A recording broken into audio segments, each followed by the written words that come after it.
ನಿಮ್ಮೆಲ್ಲರನ್ನ ಮತ್ತು ವೇದಿಕೆ ಮೇಲೆ ಇರತಕ್ಕಂಥ ಎಲ್ಲ ಅತಿಥಿ ಮಹೋದರನ್ನ ಸ್ವಾಗತಿಸಲಿಕ್ಕೆ ಬರಲಿದ್ದಾರೆ ನಮ್ಮ ವಲಯದ ಕ್ರಿಯಾಶೀಲ ದೈಹಿಕ ಶಿಕ್ಷಣ ಪರಿವೀಕ್ಷಣಾಧಿಕಾರಿಗಳಾದಂಥ ಶ್ರೀ ಜುನೇದ್ ಪಟೇಲ್ ಸರ್ ಅವರು ಸ್ವಾಗತ ಭಾಷಣ ಮತ್ತು ಪುಷ್ಪಾರ್ಚನೆ ಮಾಡಬೇಕಾಗಿ ಅವರು ಕೇಳ್ಕೊಳ್ತಾ ಇದ್ದಾರೆ.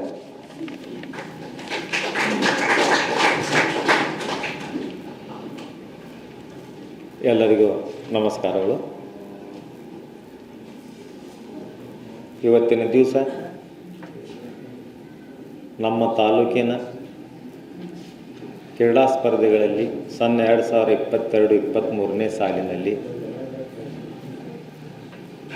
ತಾಲೂಕಾ ಹಂತದಿಂದ ಜಿಲ್ಲಾ ಹಂತ, ಜಿಲ್ಲಾ ಹಂತದಿಂದ ವಿಭಾಗ ಹಂತ, ವಿಭಾಗ ಹಂತದಿಂದ ರಾಜ್ಯ ಹಂತ, ರಾಜ್ಯದಿಂದ ರಾಷ್ಟ್ರ ಮಟ್ಟಕ್ಕೆ ಈ ವರ್ಷ ಸ್ಪರ್ಧೆಯಲ್ಲಿ ಭಾಗವಹಿಸಿ ನಮ್ಮದೇ ಆದಂಥ ಒಂದು ತಾಲೂಕಿನ ಛಾಪ ಮೂಡಿಸಿದ್ದಕ್ಕಾಗಿ ಒಂದು ದಿವಸ ವಿಚಾರ ಬಂತು. ಎಲ್ಲ ಫಿಲ್ಮ್ ಫೇರ್ ಅವಾರ್ಡ್ ಇವಾಗ ನೋಡ್ತಾ ಇದ್ದೀವಿ, ಬಟ್ ನಾವು ನಮ್ಮ ಮಕ್ಕಳಿಗೆ ಯಾವುದೇ ಮಾಡ್ತಾ ಇಲ್ಲ. ಆ ಒಂದು ನಿಟ್ಟಿನಲ್ಲಿ ಒಂದು ಯೋಜನೆ ಹುಟ್ಟಿದಾಗ ಆ ಯೋಜನೆಗೆ ನಮ್ಮ ಬಿ ಆದಂಥ ಮಾನ್ಯ ಎ ಸಿ ಮನ್ನಿಗೇರಿ ಸಾಹೇಬರು ಅದಕ್ಕೆ ಒತ್ತಿ ಒಳ್ಳೆಯ ವಿಚಾರ ಮಾಡಿಸ್ರ ಅಂತೇಳಿ ಅವರೆಲ್ಲ ಮುಕ್ತವಾಗಿ ಯಾವುದೇ ವಿಚಾರ ಇಟ್ಟರೆ ಮಾಡಂತ ಹೇಳ್ತಾರೆ.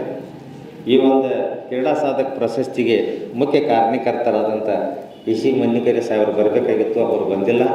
ಅವರಿಗೆ ನಮ್ಮೆಲ್ಲ ಕ್ರೀಡಾ ದೈಹಿಕ ಶಿಕ್ಷಣ ಪರವಾಗಿ ಅವರಿಗೆ ತುಂಬ ಹೃದಯದ ಸ್ವಾಗತ ಸುಸ್ವಾಗತವನ್ನು ಕೊಡ್ತಾ ಇದ್ದೀನಿ. ಅದೇ ರೀತಿ ಈ ಒಂದು ಕಾರ್ಯಕ್ರಮ ಎಲ್ಲಿ ನಡೆಸೋನು, ಎಲ್ಲಿ ಮಾಡೋಣ, ಯಾಕಂತಂದ್ರೆ ನಾವಿದು ಕ್ರೀಡೆಗೆ ಸಂಬಂಧವಂಥ ಒಂದು ಪ್ರಶಸ್ತಿಯನ್ನು ಮಾಡಬೇಕಾದ್ರೆ ನಮ್ಮದೇ ಆದಂಥ ಒಂದು ದೈಹಿಕ ಶಿಕ್ಷಣ ಮಹಾವಿದ್ಯಾಲಯ, ಯಾಕಂತಂದ್ರೆ ಸುಮಾರು ನಾವು ಬಂದ 1.5 ವರ್ಷ ಇದ್ದು, ಬಂದ ಕೂಡಲೇ ಮೊದಲನೇಗೆ ಭೇಟಿಯಾಗಿತ್ತು ನಮ್ಮ ಕಂಕನವಾಡಿ ಸರಿ. ಯಾಕಂತಂದ್ರೆ ಸರ್ ಇವತ್ತೊಂದು ಮಾತು ಹೇಳಿದ್ರು ಬರ್ತಾ BPEDಗೆ ಇಂಥ ಜನ ಬರ್ತಾ ಇದ್ದಾರೆ ಸರ್, ಬರೀ ಎಕ್ಸಾಮ್ಗೆ ಬರ್ತಾರೆ, ಹೊಟ್ಟೆ ನೋಡಿದ್ರೆ ಅಡ್ಡ ತಿಡ್ಡ, ಇವು ನಮ್ಮ ಮಕ್ಕಳಿಗೆ ಹೋಗಿ ಯಾವ ರೀತಿ ಪಾಠ ಮಾಡ್ಬೋದು ನೋಡ್ರಿ. ಅಷ್ಟೊಂದು ಆ ಮಾತು ನನಗೆ ಮುಟ್ಟಿದ ಸರ್. ಯಾಕಂತಂದ್ರೆ ನಿಜ ನಮ್ಮಲ್ಲಿ ಸಾಕಷ್ಟು ಜನ ಸಹಶಿಕ್ಷಕರು ಮುಖ್ಯೋಪಾಧ್ಯಾಯರು ಬಂದಿದ್ದಾರೆ, ಅವರೇ ಸ್ವತಃ ನಿಂತ ತಯಾರು ಮಾಡಿ ಇವತ್ತು ರಾಜ್ಯ ಮಟ್ಟಕ್ಕೆ ಕಳಿಸ್ಕೊಟ್ಟಾರೆ ಸರ್. ಯಾಕಂತಂದ್ರೆ ಇವತ್ತು ನಾವು ಚಿಂತನೆ ಮಾಡಬೇಕಾಗಿದೆ, ನಿಮ್ಮಂಥವ್ರು ಚಿಂತನೆ ಮಾಡಿದಾಗ ಎಲ್ಲಿಯೋ ಹೋಗಿ ಮುಡುತ್ತದೆ, ಇದು ಸತ್ಯ. ಯಾಕಂತಂದ್ರೆ ಈಗಾಗಲೇ ನಮ್ಮ ಸಂಘದವ್ರ ಸಹಿತ ಒಂದು ಹೋರಾಟ ಏನಪ್ಪ ಅಂತಂದ್ರೆ, ಏನು ಅಪಾಯಿಂಟ್ಮೆಂಟ್ ಮಾಡ್ಕೋತೀರಿ, ಅವ್ರ ಪರ್ಫಾರ್ಮೆನ್ಸ್ ನೋಡ್ರಿ, ನ್ಯಾಷನಲ್ ಪ್ಲೇಯರ್ ಇರಬೇಕು. ಎಷ್ಟೋ ಶಿಕ್ಷಕರ ಪ್ಲೇಯರ್ ಇಲ್ಲದ ಬಂದು ಕುಂತಾರಲ್ಲ, ಅದು ತಾವು ಮಾತಾಡಿದ ಇವತ್ತಿನ ವಿಷಯ. ಅದಕ್ಕೆ ಅಂಥ ಒಂದು ಹಿತಚಿಂತಕರು ನಮ್ಮ ಸ್ಪೋರ್ಟ್ಸ್ ಸಲುವಾಗಿ. ಯಾಕಂತಂದ್ರೆ ಅವ್ರು ನೋಡಿದಾಗ ನಾ ಇಂಪ್ರೆಸ್ ಆದಿ. ಯೋಗ ದಿನಾಚರಣೆ ಇದ್ದಾಗ ಸೋನವಲ್ಕರ್ ಸಾಹೇಬರು ಮುಂದೆ ನಿಂತಿದ್ರು, ನಾವು ಸೈಡ್ ನಿಂತಿದ್ರು. ಅದನ್ನೇನು ಆ್ಯಕ್ಟಿವಿಟಿ ನೋಡಿದ್ರು, ಬಹುಶಃ ಸ್ಪೋರ್ಟ್ಸ್ಮೆನ್ ಆಗಬೇಕಾಗಿತ್ತು. ಆದರೂ ಸಹಿತ ಸ್ಪೋರ್ಟ್ಸ್ಮ್ಯಾನ್ ರೀ, ನಾವು ನೋಡಿಲ್ಲ ಸರ್. ಆದರೂ ಅದನ್ನು ನೋಡಿ ಇವರು ಸ್ಪೋರ್ಟ್ಸ್ಮ್ಯಾನ್ ಅದನ್ನು ತಿಳ್ಕೊಂಡು ಪದೇ ಅವ್ರಿಗೆ ಫೋನ್ ಮಾಡ್ತಾ ಇರ್ತೀನಿ, ಅವ್ರ ಗುಡಿ ಕೇಳ್ತಾ ಇರ್ತೀನಿ. ಅವ್ರ ಸಜೆಷನ್ ನಮಗೆ ಈಗಾಗಲೇ ಸ್ಪೋರ್ಟ್ಸ್ ಸಲುವಾಗಿ ಸರ್ ಏನು ಮಾಡ್ತೀರಿ ಮಾಡಿರಿ, ನಾವು ನಿಮ್ಮ ಬೆನ್ನೆಲುಬು ನಿಲ್ತೀನಿ ಅಂತ ಹೇಳಿದರು. ಹಲವಾರು ಇವತ್ತು ಕೆಲಸ ಇದ್ದರೆ ಸಹಿತ ಈ ಒಂದು ಪ್ರಶಸ್ತಿ ಸಮಾರಂಭಕ್ಕೆ ಎಲ್ಲ ಕೆಲಸಗಳನ್ನು ಒದಿಗಿಟ್ಟು ಇವತ್ತಿನ ಕಾರ್ಯಕ್ರಮಕ್ಕೆ ಬಂದು ಅಧ್ಯಕ್ಷ ಸ್ಥಾನ ವಹಿಸಿದ್ದಕ್ಕಾಗಿ ನಮ್ಮ ಕಾರ್ಯಾಲಯ ಪರವಾಗಿ, ತಮ್ಮೆಲ್ಲರ ಪರವಾಗಿ ಗುರುಪೂರ್ವವಾದಂಥ ಹಾರ್ದಿಕ ಸ್ವಾಗತವನ್ನು ಕೋರ್ತಾ ಇದ್ದೀನಿ. ಅದೇ ರೀತಿ ನಮ್ಮ ಅಡಿವಡಿ ವಕೀಲ್ ಸಾಹೇಬರು, ಅವರು ಸಹಿತ ಈ ಒಂದು ಸ್ಕೂಲ್ ಮಾಡ್ತಾ ಇದ್ದಾರೆ. ಅವರು ಈಗಾಗಲೇ ಸೈನಿಕ ತರಬೇತಿಯನ್ನು ನೀಡ್ತಾ ಇದ್ದಾರೆ. ಆ ಸ್ಕೂಲಿಗೆ ನಾನು ವಿಚಾರ ಹೇಳಿದಾಗ 1-2-3 ಕೋಚಸ್ನವರು ಅಪಾಯಿಂಟ್ಮೆಂಟ್ ಮಾಡ್ಕೊಂಡಿದ್ದಾರೆ. ಅದು ಸ್ಪೋರ್ಟ್ಸ್ ಸ್ಕೂಲ್ ಮಾಡಬೇಕು. ಯಾವ ರೀತಿ ನಮ್ಮ ಸೈನಿಕ ಶಾಲೆ ಕಿತ್ತೂರು ಚೆನ್ನಮ್ಮ ಬಿಜಾಪುರ ಸೈನಿಕ ಸ್ಕೂಲ್ ಅದೇ, ಸ್ಪೋರ್ಟ್ಸ್ ಸ್ಕೂಲ್ ಅದೇ.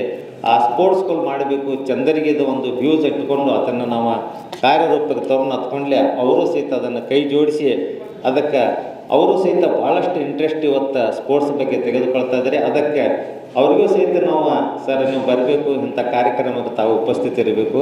ಯಾಕಂತಂದ್ರೆ ನಮ್ಮ ಇಂಥ ಸ್ಪೋರ್ಟ್ಸಿಗೆ ಯಾರು ಬೇಕಪ್ಪ ಅಂತಂದ್ರೆ, ಸ್ಪೋರ್ಟ್ಸಿಗೆ ಆಸಕ್ತಿ ಇದ್ದವ್ರಿಗೆ ಇದ್ದರಪ್ಪ ಅಂತಂದ್ರೆ ನಮಗೂ ಅಷ್ಟು ಕಳೆ ಬರ್ತದೆ, ನಮಗೂ ಅಷ್ಟು ಸಪೋರ್ಟ್ ಸಿಗ್ತದೆ. ಅವರು ಸಹಿತ ಇವತ್ತಿನ ಒಂದು ಕೋರ್ಟ್ಗೆ ಹೋಗದೆ ನಮ್ಮ ಈ ಕಾರ್ಯಕ್ರಮಕ್ಕೆ ಉಪಸ್ಥಿತರಾಗಿದ್ದಾರೆ.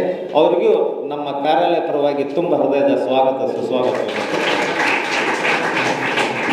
ಅದೇ ರೀತಿ ನಮ್ಮ ಪ್ರಾಥಮಿಕ ಜಿಲ್ಲಾ ಶಿಕ್ಷಕರ ಸಂಘದ ಅಧ್ಯಕ್ಷರಾದಂಥ ಲೋಕನ್ನವರ್ ಸರು ನಿನ್ನೆ ಹೇಳಿದೆ, ಅವರೇ ಶಾಲೆ ಸಹಿತ ಪಿ ಟೀಚರ್ ಇಲ್ಲ, ಬಟ್ ಆ ಸ್ಕೂಲ್ ವಿದ್ಯಾರ್ಥಿ ಇವತ್ತು ರಾಜ್ಯಮಟ್ಟಕ್ಕೆ ಹೊಂಟಿದ್ದಾನೆ. ಅದು ಅಭಿಮಾನಾಸ್ಪದ. ಸರ್, ತಾವು ಇಲ್ಲಿ ಬರಬೇಕು, ಈ ಕಾರ್ಯಕ್ರಮಕ್ಕೆ ತಾವು ನಿಂತ ಶೋಭೆ ತರಬೇಕಂತ ಹೇಳಿದಾಗ ಪಟೇಲ್ರು ಬರ್ತೀನಿ. ಅವ್ರಿಗೆ ಬರೀ ಫೋನ್ ಮುಖಾಂತರ ಹೇಳಿದ್ರೆ ಸಹಿತ ಅವ್ರು ಯಾವುದೂ ಎಲ್ಲ ಕೆಲಸ ಬಿಟ್ಟು ಅವರು ಸಹಿತ ಇವತ್ತು ಹಾಜರಾಗಿದ್ದಾರೆ. ಅವರಿಗೂ ಸಹಿತ ನಮ್ಮ ಕಾರ್ಯಾಲಯ ಪರವಾಗಿ ಹಾರ್ದಿಕವಾದಂಥ ಸ್ವಾಗತ ಸುಸ್ವಾಗತ. ಅದೇ ರೀತಿ ನಮ್ಮ ಪ್ರಸನ್ನವರು ಸರ್, ಅವರು ಸಹಿತ ಭಾಳಷ್ಟು ಸ್ಪೋರ್ಟಿವ್. ಯಾವುದೇ ಕೆಲಸ ಕಾರ್ಯಕ್ಕೆ ಕರೆದರೂ ಸಹಿತ ಎಲ್ಲ ಕೆಲಸಗಳನ್ನು ಬಿಟ್ಟು ಮೊಟ್ಟ ಮೊದಲನೇದಾಗಿ ನಮ್ಮ ಕಾರ್ಯಕ್ರಮ ಯಶಸ್ವಿ ಮಾಡಲಿಕ್ಕೆ ಅವರು ಒಂದು ಬೆನ್ನೆಲುಬಾಗಿ ನಿಂತಿದ್ದಾರೆ. ಅವರಿಗೂ ಸಹಿತ ನಮ್ಮ ಕಾರ್ಯಾಲಯ ಪರವಾಗಿ ಹಾರ್ದಿಕವಾದಂಥ ಸ್ವಾಗತ ಸುಸ್ವಾಗತ. ಅದೇ ರೀತಿ ನಮ್ಮ ಮಾಧ್ಯಮಿಕ ಶಾಲಾ ಸಹಶಿಕ್ಷಕರ ಸಂಘದ ಅಧ್ಯಕ್ಷರಾದಂಥ ಹೊಸಟಿ ಸರ್ ಅವರು, ಅವರಿಗೂ ಸಹಿತ ಕರೆ ಮಾಡಿ ಹೇಳಿದ್ದೀವಿ, ಸರ್ ಇಂಥ ಪ್ರೋಗ್ರಾಮ್ ಇದೆ ಸರ್, ಅವಶ್ಯ ಮಾಡಿ ನಮ್ಮ ಕಾಲೇಜಲ್ಲಿ ಮಾಡ್ತಾಯಿದ್ದೀರಿ, ನಮಗೂ ಅಭಿಮಾನ ಐತೆ ಅಂತ ಹೇಳಿದರು. ಅವರು ಸಹಿತ ಈ ಒಂದು ವೇದಿಕೆಯಲ್ಲಿ ಬಂದು ಸ್ಥಾನ ವಹಿಸಿದ್ದಕ್ಕಾಗಿ ಅವರಿಗೆ ಸ್ವಾಗತ ಸುಸ್ವಾಗತ. ಅದೇ ರೀತಿ ನಮ್ಮ ದೈಹಿಕ ಶಿಕ್ಷಣ ಮೂಡಲಗಿ ತಾಲೂಕಿನ ಸಂಘದ ಅಧ್ಯಕ್ಷರಾದಂಥ ಹಳೆಗೌಡರು ಸರ್, ಅವರಿಗೂ ಸಹಿತ ಸ್ವಾಗತ ಸುಸ್ವಾಗತವನ್ನು ಕೋರ್ತಾ ಇದ್ದೀನಿ. ತಾವೆಲ್ಲ ಕೇಳಿರ್ಬೋದು, ಜೋಗಳೆ ಸರ್ನ ಯಾಕೆ ಬಿಟ್ರಿ? ಯಾಕಂದ್ರೆ ಅವ್ರು ಜಿಲ್ಲಾ ದೈಹಿಕ ಶಿಕ್ಷಣಾಧಿಕಾರಿ. ಯಾವುದೇ ಒಂದು ಸಾಧಕ ಇಂಥ ಒಂದು ಸಮಾರಂಭ ಮಾಡಬೇಕಾದ್ರೆ ಅವರು ನಮಗೆ ಸಹಿತ ಪ್ರೇರಣೆ. ಆ ಕಾಂತಿಕ ವ್ಯಕ್ತಿ ತಾವು ನೋಡಿರ್ಬೋದು. ಅದೊಂದು ಘಟನೆ ಹೇಳ್ತೀನಿ. ಅವರು 94 ಬ್ಯಾಚ್ದವರು ಕೊಪ್ಪಳ ಜಿಲ್ಲೆಯಲ್ಲಿದ್ದಾಗ 97, 98ರಲ್ಲಿ ಕೆಲಸ ಮಾಡುವಾಗ ಅವ್ರ ಶಾಲೆಯಲ್ಲಿ ಎಲ್ಲ ಬಡತನದಿಂದ ಬಳತಾ ಇತ್ತಂತ ಹಿಂದುಳಿದ ಪ್ರದೇಶ ಕೊಪ್ಪಳ. ಅಲ್ಲಿ ಒಂದು ಶಾಲಾ ವಿದ್ಯಾರ್ಥಿನಿ ಕಣ್ಣು ಏನಾಗಿತ್ತಪ್ಪ ಅಂದ್ರೆ ಕುಟ್ಟಾಗಿತ್ತು, ಕಣ್ಣು ಕಳಿಸ್ಕೊಂಡಿದ್ರು, ದೃಷ್ಟಿ ಹೋಗಿಬಿಟ್ಟಿತ್ತು. ಆ ಗಂಗಮ್ಮ ಅಂತೇಳಿ ಹುಡುಗಿ, ಆ ಹುಡುಗಿಯನ್ನು ನೋಡಿದರು, ಸ್ವಲ್ಪ ಜಾನಿತ್ತು, ಆದರೆ ಕುರುಡು ಇರೋದರಿಂದ ಅವರು 1997-98ನೇ ಸಾಲಿನಲ್ಲಿ ಆ ಕಡು ಬಡತನದಿಂದ ನೆಲೆತಿತ್ತಂಥ ಆ ಬಾಲಿಕೆ ವಿದ್ಯಾರ್ಥಿನ ಕರ್ಕೊಂಡು ಹೋಗಿ ಆವಾಗಿನ ಕಾಲದೊಳಗೆ 97-98ನೇ ಇಸ್ವಿಯೊಳಗೆ ಒಂದು 25,000 ರೂಪಾಯಿ ಖರ್ಚು ಮಾಡಿ ಆ ಹುಡುಗಿಯನ್ನು ದೃಷ್ಟಿಯನ್ನು ಕೊಟ್ಟರು. ದೃಷ್ಟಿ ಕೊಟ್ಟು ಮತ್ತು ಅದನ್ನು ಏನು ಮಾಡಿತ್ತಂದ್ರೆ ಇಡೀ ಖರ್ಚೆಲ್ಲ ಅವರು ನೋಡ್ಕೊತ ಬಂದರು. ಆ ಹುಡುಗಿ BSc B.Ed ಆಗಿ ಮೈಸೂರು ಡಿವಿಷನಲ್ಲಿ ಗೌರ್ಮೆಂಟ್ ಅಪಾಯಿಂಟ್ಮೆಂಟ್ ಆದ. ಆ ಹುಡುಗಿ ಗೌರ್ಮೆಂಟ್ ಅಪಾಯಿಂಟ್ಮೆಂಟ್ ಆದಾಗ ಸ್ವಲ್ಪ ಟೀಚಿಂಗ್ನು ಭಾಳಷ್ಟು ಚೆನ್ನಾಗಿ ಮಾಡ್ತಾಯಿದ್ದಳು ಗಂಗಮ್ಮ, ಹೆಸರುವಾಸಿಯಾಗಿದ್ದಳು. ಅವಾಗ ಒಬ್ಬರು ಪತ್ರಕರ್ತ ಬಂದ, ಅವ ಗಂಗಮ್ಮ ಅವರ ಇಂಟರ್ವ್ಯೂ ತಗೋತಾರೆ. ಸಂದರ್ಶನ ಮಾಡಿದಾಗ ಅವಾಗ ಹೇಳ್ತಾರೆ, ನನಗೆ ಕುರುಡಿದ್ದೆ, ನನ್ನ ದೃಷ್ಟಿಯನ್ನು ಕೊಟ್ಟರು, ಆಮೇಲೆ ಅವರೇ ನನಗೆ BSc ಮಾಡಿದರು, B.Ed ಮಾಡಿಸಿರು, ಅವರೊಂದು ಕೃಪೆಯಿಂದ ನಾನು ಇವತ್ತು ಬಂದೀನಿ ಅಂತ ಹೇಳಿ ಆ ಸಂದರ್ಶನ ಕೊಟ್ಟ ಹೇಳಿದ ನಂತರ ಆ ಪತ್ರಕರ್ತ ಏನು ಮಾಡಿದ್ರಪ್ಪ ಅಂತಂದ್ರೆ, ಸರ್ ಅವರ ಹೆಸರು ಹಾಕಿ ದೃಷ್ಟಿ ಕೊಟ್ಟ ದೇವರು ಅಂಥೇಳಿ ಒಂದು ಟೈಟಲ್ ಬಂದುಬಿಟ್ಟಿದೆ. ಆವಾಗ ಕಮಿಷನರ್ ವಿಜಯ್ ಭಾಸ್ಕರ್ ಅಂತಿದ್ರು ಬೆಂಗಳೂರಿನಲ್ಲಿ. ಆ ಲೇಖನವನ್ನು ಓದ್ತಾರೆ ಅವರು. ಲೇಖನವನ್ನು ಓದಿದಾಗ ಅವಾಗ ಆ ಗಂಗಮ್ಮನ ಸ್ಕೂಲಿಗೆ ಹೋಗಿ ವಿಸಿಟ್ ಮಾಡ್ತಾರೆ. ಅವರು ಸಹಿತ ಸಂದರ್ಶನ ಮಾಡಿ ಅಲ್ಲಿಂದ ಕೊಪ್ಪಳಕ್ಕೆ ಬರ್ತಾರೆ ವಿಜಯ್ ಭಾಸ್ಕರ್ ಅವರು. ಬಂದ ನಂತರ ಸರ್ ಅವರ ಕೆಲಸ ನೋಡ್ತಾರೆ. ನೋಡಿ ಯಾವುದೇ ಫೈಲ್ ತಯಾರು ಮಾಡಿಲ್ಲ, ಯಾರು ವಸೀಲಿ ಇಲ್ಲ, ಏನೇನಿಲ್ಲ. ಅವಾಗ ವಿಜಯ್ ಭಾಸ್ಕರ್ ಸರ್ಕಾರಕ್ಕೆ ಬರೆದ, ಅವಾಗ ಅವರಿಗೆ ಸೆಂಟ್ರಲ್ ಗೌರ್ಮೆಂಟಕ್ಕೆ, ಕೇಂದ್ರ ಸರ್ಕಾರಕ್ಕೆ ಬರೆದ, ಈ ವ್ಯಕ್ತಿಗೆ ಏನಪ್ಪ ಅಂತಂದ್ರೆ ರಾಷ್ಟ್ರಪತಿ ಅವಾರ್ಡನ್ನು ನ್ಯಾಷನಲ್ ಅವಾರ್ಡ್ ಟೀಚರ್ ಆಗಿ ಪರಿವರ್ತನೆ ಆಗ್ತಾರೆ. ಅಂಥ ಒಂದು ಅದ್ಭುತವಾದಂಥ ವ್ಯಕ್ತಿ.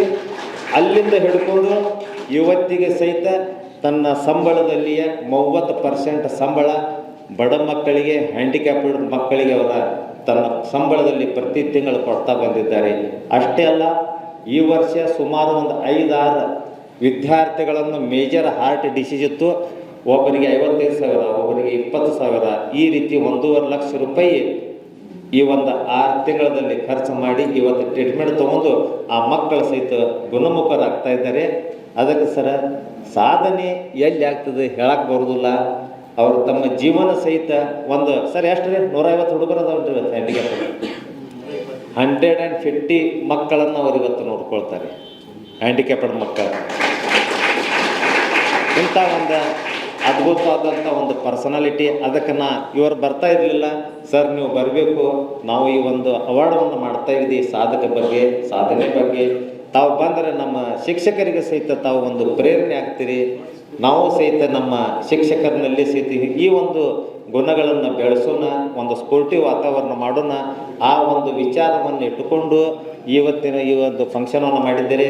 ಈ ಒಂದು ಫಂಕ್ಷನಕ್ಕೆ ಬಂದಂಥ ತಾವೆಲ್ಲ ಸಹಶಿಕ್ಷಕರು, ಮುಖ್ಯೋಪಾಧ್ಯಾಯರು, ದೈಹಿಕ ಶಿಕ್ಷಣ ಶಿಕ್ಷಕರು, ಅದೇ ರೀತಿ ಪ್ರಶಸ್ತಿ ಪಡೆದಂಥ ಎಲ್ಲ ಬಾಲಕರು, ಬಾಲಕಿಯರು, ಆಮೇಲೆ ಅದೇ ರೀತಿ ಗುರುಮಾತೆಯರು, ಅದೇ ರೀತಿ ನಮ್ಮ ಪತ್ರಕರ್ತವರು ಬಂದಿದ್ದಾರೆ, ಆಮೇಲೆ ಇಲ್ಲಿಯ ನಮ್ಮ ಸಿಬ್ಬಂದಿ ವರ್ಗದವರು, ಆಮೇಲೆ ವಿವಿಧ ಶಾಲೆಯಿಂದ ಬಂದಂಥ ಎಲ್ಲರಿಗೂ ಅವರಿವರಿಗೆ ಅನ್ನೋದೇ ಎಲ್ಲರಿಗೂ ಸ್ವಾಗತ ಸುಸ್ವಾಗತವನ್ನು ಬಯಸುತ್ತಾ ನನ್ನ 2 ಮಾತುಗಳನ್ನು ಮುಗಿಸ್ತೀನಿ. ಜೈ ಹಿಂದ್, ಜೈ ಕನ್ನಡ.